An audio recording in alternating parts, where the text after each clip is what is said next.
Hi folks, how we doing? Hope everybody's well. So it's probably been about a week, give or take a few days either side, since I posted the last video. A couple of things have happened in that space of time and I just wanted to run a wee update. Excuse me, sorry. So I've, as you can see, started on the A-wing, but I feel like I've made a bit of a pig's ear of the top side. So this colour, this red, is 1975 D&H Caboose red. It's a very, very rich colour. When you see it in the movies, it's a really nice claret colour, is how I would describe it. But when I laid this one down, it just went a bit too deep for me. It's almost like magenta.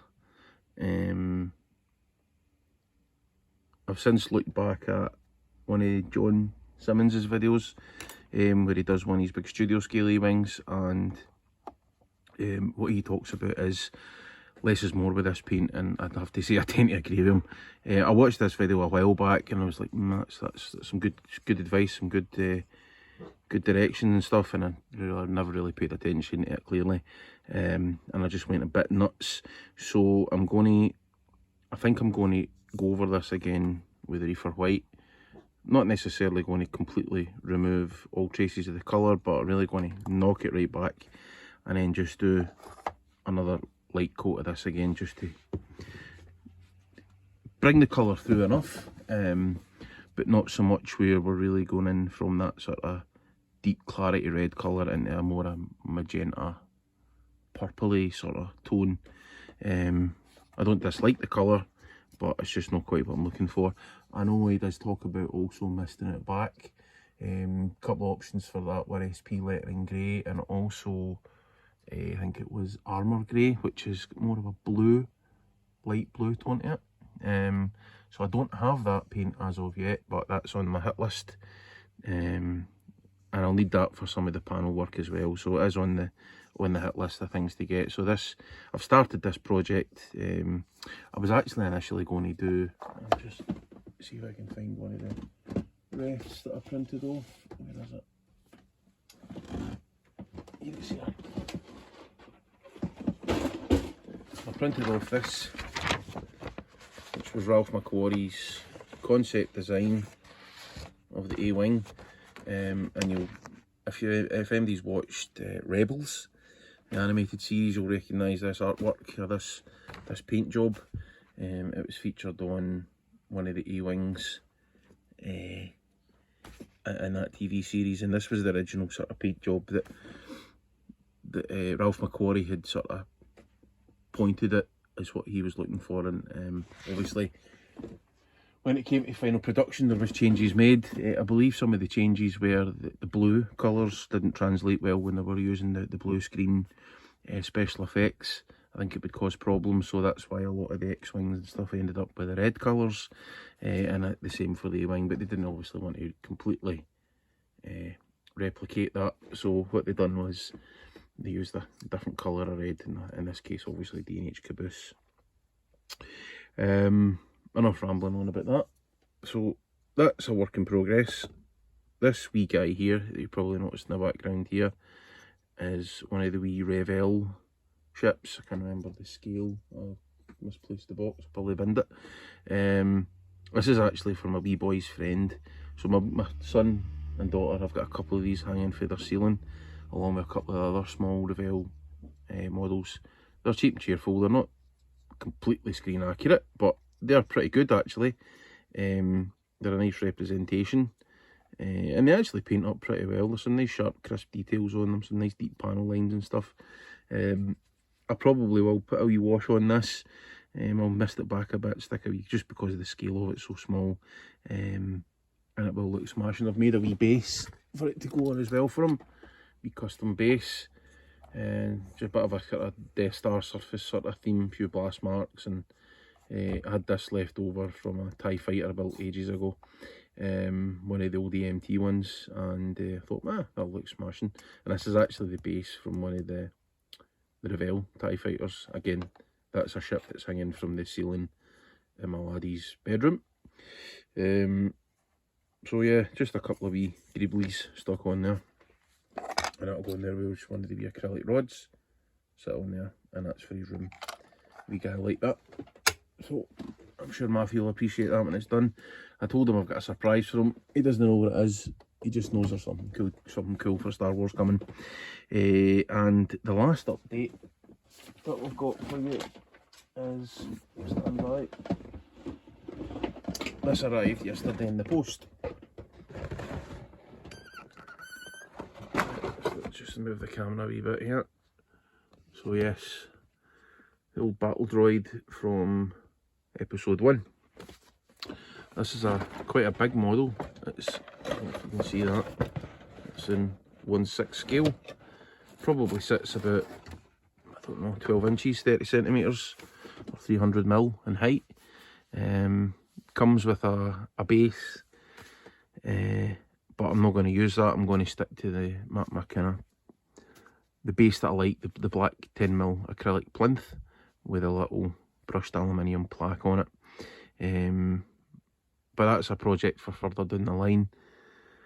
I think I need to get this A-wing finished first. As I said to you previously, my initial plan was to do the blue, but then I really liked that red colour, and I wanted to go with that first. But I'm also going to do one in the blue as well. I'll need to order up another A-wing. So that'll be another bit of model work in the future. I've got a Y-wing that I'd like to get done. Again, haven't ordered that up yet, but I need to get my finger out and get that ordered. What else do I need to order? I need to order another couple of paints from Archive X. Primarily the Armour Grey. I'm thinking for this guy, I've got foundation there, 1975 foundation, which is a lovely colour. I'm not sure if that's just a bit too peachy. I might have to look at the light buff colour that they have available.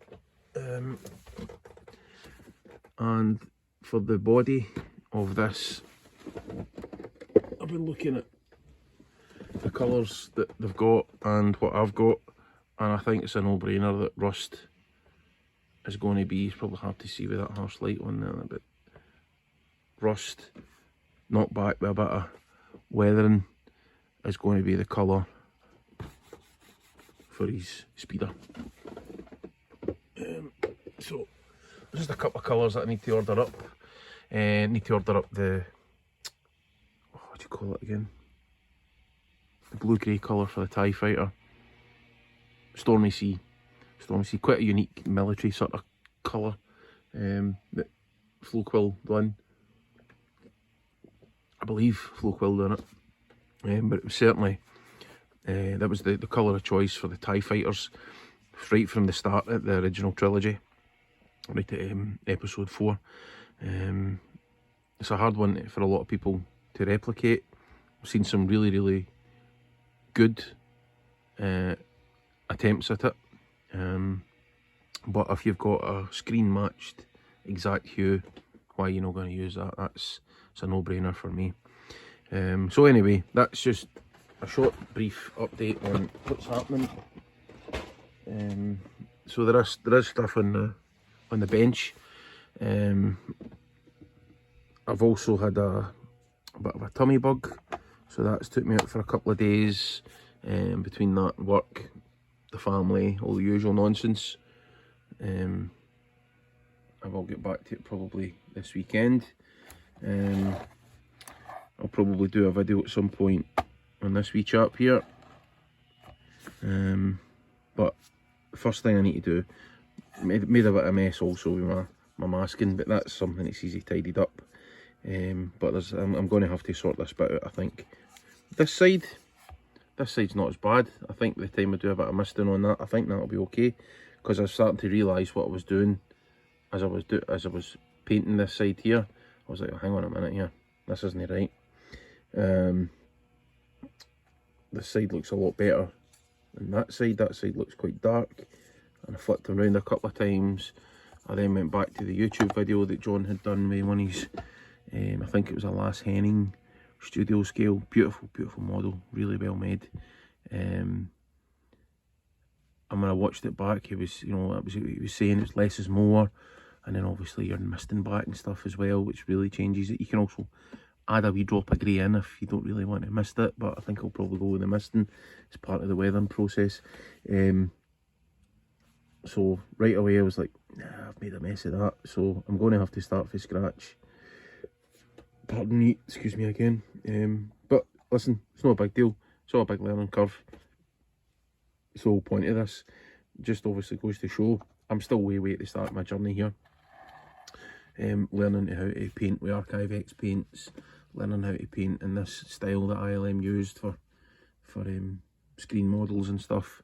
It's how we grow, isn't it? Anyway, thanks for watching. Hopefully I'll have something a bit more enjoyable to watch in the next week or so. Whether it's on this or one of the other models. I'll probably also do a video, sorry, on just building the battle droid and the speeder. The process that I use just to actually put together and clean up a model and things like that. It's not any different from anybody else really. Just, again, I like to document what I'm doing, how I go about it. Anyway, see you in the next video. Cheers.